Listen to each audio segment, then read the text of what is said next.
Olá, queridos alunos, pessoal de casa, muito bem-vindos à aula de hoje. Eu, professora Maíra, juntamente com o Daniel. Daniel, tudo bem? Vamos apresentar para vocês hoje uma aula para ensino fundamental, 7º ano.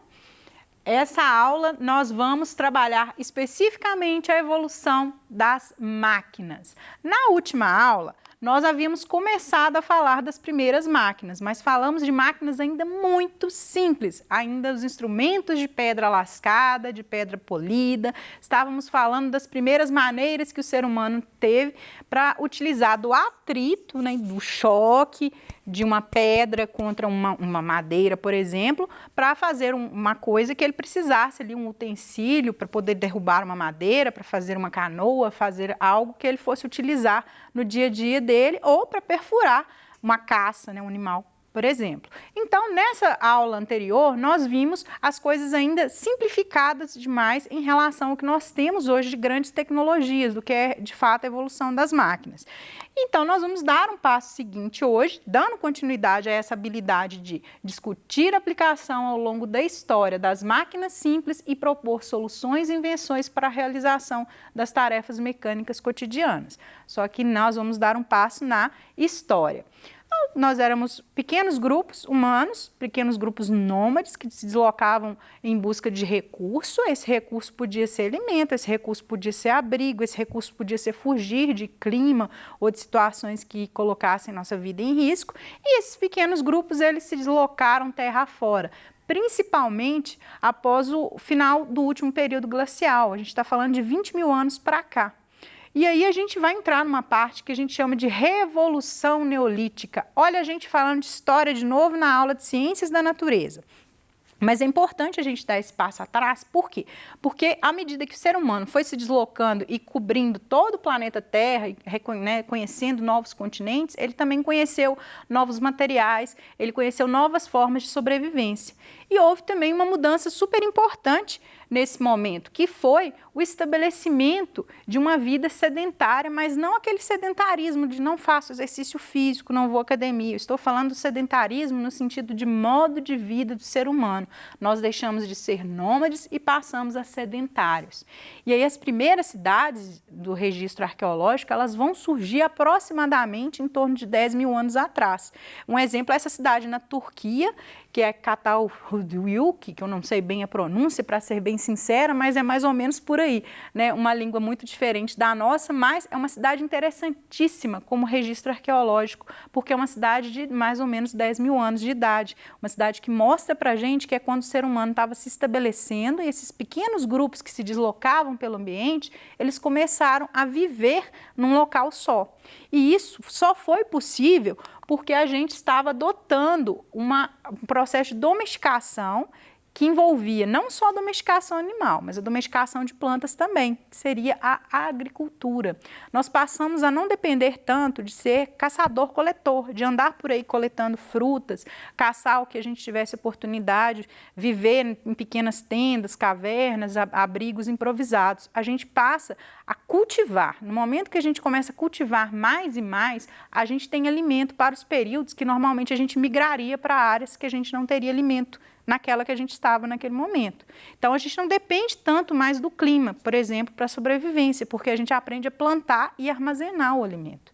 E isso foi fundamental. A domesticação dos animais foi um processo também importantíssimo aqui, porque a gente começa a ter uma pecuária, a gente começa a criar animais que são uma fonte de proteína importante demais para a gente, ainda são até a atualidade. Tentamos mudar isso, mas é uma dificuldade muito grande pelos nossos hábitos mesmo, que são milenares. Então, a gente domestica e ainda utiliza, não só para alimentação, mas como forma de carregar, de transportar alimentos, transportar pessoas, transportar as coisas que a gente produzia ali. E aí essa domesticação, que também envolve as plantas, ela garante maior produtividade ao longo do tempo. Por quê? Olha só, esse aqui é um registro fóssil de espiga de milho, tá? Ao longo do tempo.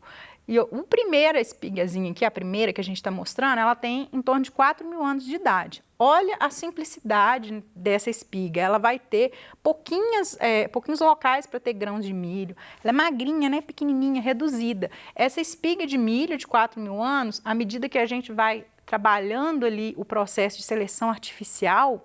Nossa, professora, seleção artificial, o que seria isso? É o mesmo que a gente faz até hoje, é você selecionar aquele organismo que tem as qualidades, as características que você deseja na prole, nos filhos daquele organismo. Então, você vai fazer com que ele sempre se reproduza e sempre tenha filhos e os filhos deles também tenham o máximo possível dessas características. Como que isso é possível? Hoje, com o milho, por exemplo, isso ainda é feito, principalmente no interior. As pessoas cultivam de maneira mais para subsistência e retiram os melhores pés de milho com aquelas melhores espigas que vão originar sementes do próximo plantio. Elas retiram manualmente mesmo essas sementes e separam. Essas sementes, elas são da planta mais adaptada àquele ambiente, a planta que conseguiu produzir melhor naquelas condições. E aí aquele agricultor, ele sabe disso, então ele vai plantar as sementes cada vez melhores e essas sementes cada vez melhores vão gerando frutos ali, né, que é um fruto cada vez mais produtivo. E a gente fez isso para vegetais, a gente fez isso para os próprios animais e garantiu que a gente tivesse a domesticação com produtos que atendessem às nossas demandas. E para atender a demanda de produção, nós também começamos a produzir utensílios que acompanhassem isso. Então, os nossos utensílios, eles vão alterar completamente nessa revolução do Neolítico, porque a gente agora não é mais um ser, um grupo nômade, que está andando por aí e levando apenas aquilo que consegue. Nós agora somos plantadores, né, agricultores, nós somos criadores, então as nossas ferramentas acompanham isso, e assim como as ferramentas acompanham, a gente também vai desenvolver estratégias de armazenar essa produção, seja a produção vegetal ou a produção animal. E nós também vamos começar a comercializar, e nós vamos descobrir os metais, nós vamos descobrir o bronze, o ferro, nós vamos começar a forjar esses metais, a produzir ferramentas, produzir armas, fazem parte também, infelizmente, desse processo. E aí, a partir dessas grandes mudanças que o ser humano está vivendo e essas novas máquinas, essas novas ferramentas, esses novos utensílios, a gente vai ter uma mudança na forma como a gente está trabalhando aqui. Vamos lembrar das ciências naturais, vamos lembrar da física. O que tem essa história toda a ver com a física. Lembram lá do atrito? A gente usava o atrito para produzir as nossas ferramentas, para produzir o que a gente precisava para conseguir derrubar um animal de grande porte, por exemplo. A gente perfurava, a gente raspava, a gente lixava. Então, agora nós vamos passar a utilizar utensílios cada vez mais complexos. E aí a gente começa a tentar vencer essa força do atrito, a gente começa a tentar diminuir, pelo menos, né, essa força de atrito com o que a gente vai produzir. E aí entra ela, a nossa grande vencedora aqui, que é a roda. Gente, a roda, ela tem pouco mais de 5.000 anos até o momento, não foi descoberto nenhum registro arqueológico anterior a isso. Então, 5.000 anos a 6.000 anos de idade a primeira roda. Ela é relativamente recente. Os estudiosos dizem que é porque na natureza a gente não vê a roda, a gente não vê um inseto que tenha rodas, por exemplo, né? Um animal que tenha rodas. Seria uma coisa completamente absurda da gente pensar. Então, nós imitamos a natureza. Os utensílios, as coisas que a gente utiliza e cria, é muito parecido com o que a gente vê. O homem é muito observador, né, e ele adapta bem as coisas que ele vê à realidade dele. E como a roda não era comum no ambiente, era esperado que não fosse inventada no período passado, mas ela é inventada em algum momento ali da nossa história, há uns 6 a 5.000 anos atrás, e ela se torna um importante meio aqui da gente criar formas de transporte que são muito efetivas. Assim como a roda, a gente também passa a usar mais, como é que eu posso dizer, com mais eficiência também o transporte aquático. Essa aí, gente, é uma canoa extremamente antiga, ela é chamada de a piroga de Pesce.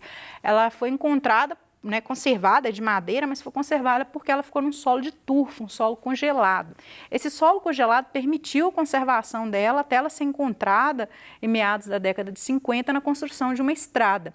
E a princípio eles pensaram que fosse um coxo para alimentação, né, de gado, alguma coisa assim, nunca imaginariam a riqueza histórica que estava diante deles. Então, na verdade, é um achado arqueológico, depois foi demonstrado isso. Ela tem uns 3 metros de comprimento, mais ou menos, e mostra para a gente que o ser humano já estava navegando há muito tempo atrás. E as embarcações, nesse período da Revolução Neolítica e posteriormente, elas vão só se diversificando e se tornando muito complexas. E elas são uma forma importantíssima aqui para o transporte e para garantir que a gente conseguisse espalhar mais, né, sobre a terra e levar as tecnologias para novos locais.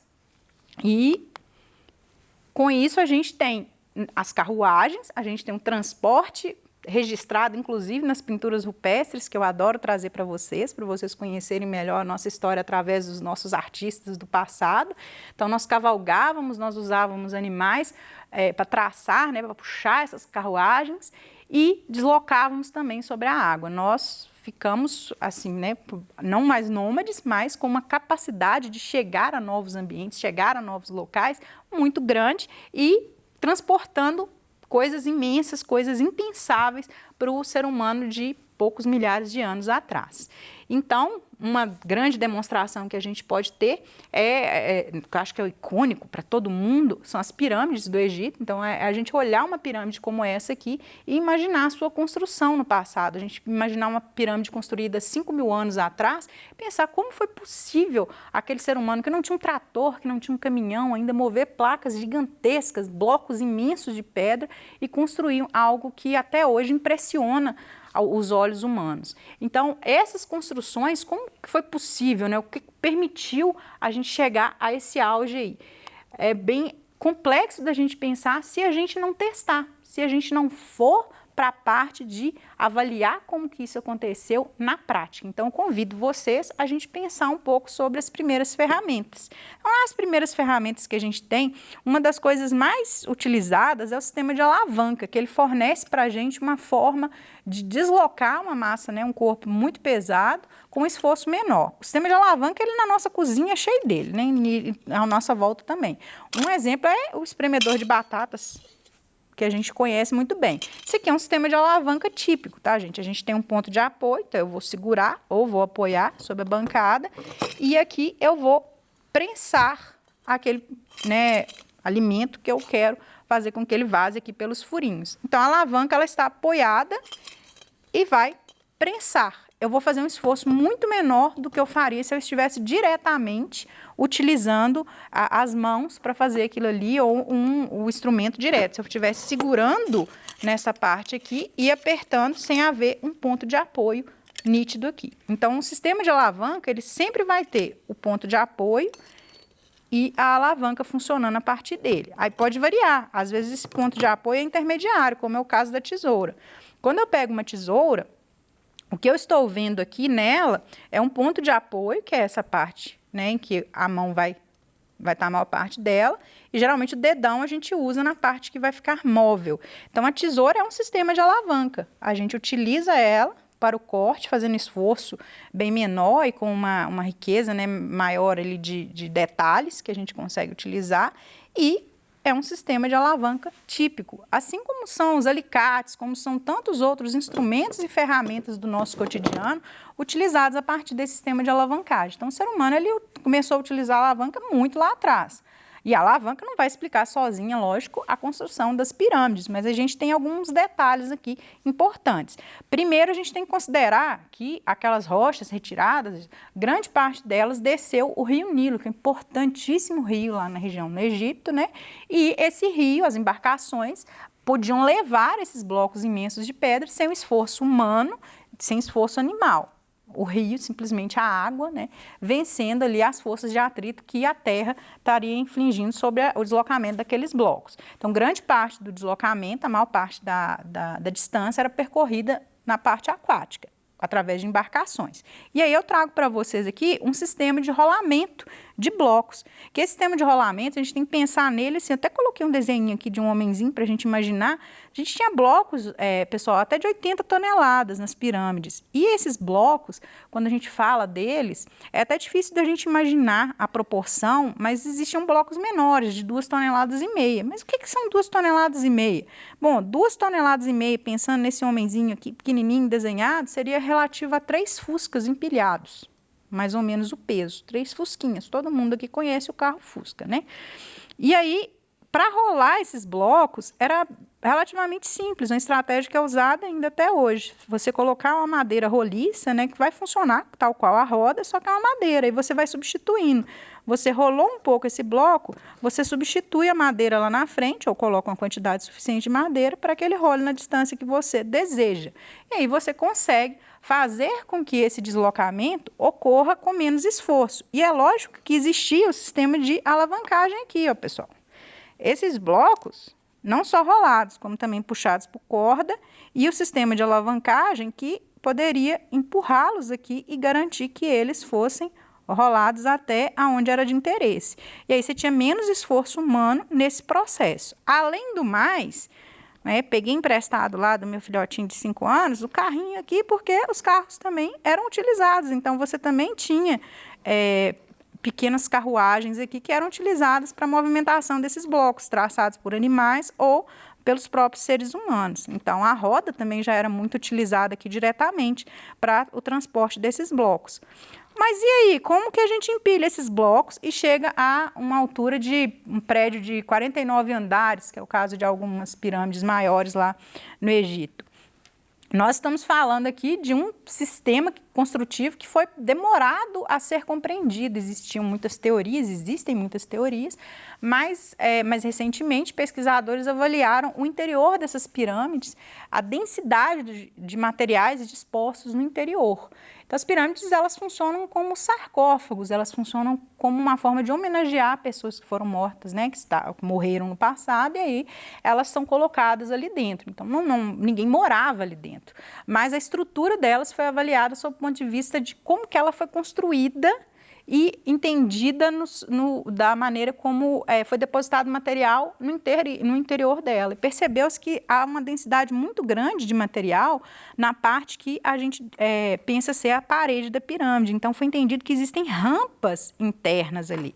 E, através dessas rampas, a gente poderia mover esses blocos mais facilmente, porque o sistema de plano inclinado, que são as rampas, eu não vou colocar a madeirinha aqui para a gente fazer, porque demoraria um tempo, mas imaginem toda a madeira aqui na rampa, a tração acontecendo aqui através de animais, do próprio ser humano que estava envolvido nessa construção e facilitando que os blocos chegassem a alturas cada vez maiores. E essas rampas, elas davam continuidade aqui no interior. Então, quando você atingia uma determinada altura de parede, a rampa estava circulando, ó.